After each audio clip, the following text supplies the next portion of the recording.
Greetings. Have you ever used that expression? Woo, I've got a lot going on. I have. I've used that quite often. I've got a lot going on. That's an expression that we use a lot.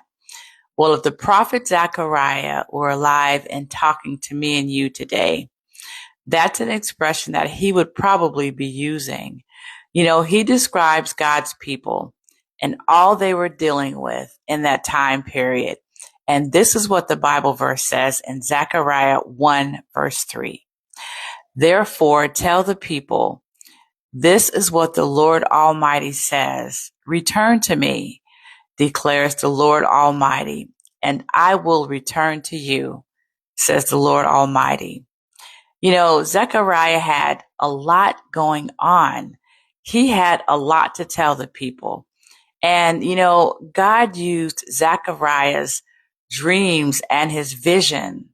Yeah, Zechariah had all these dreams and visions that he had to relate to the people, and they were to speak hope for the present and future of God's people.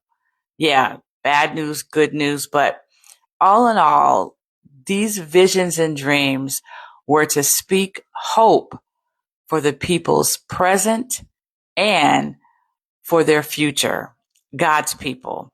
Do you know what Zechariah's dreams and visions spoke of? Maybe you need some of this.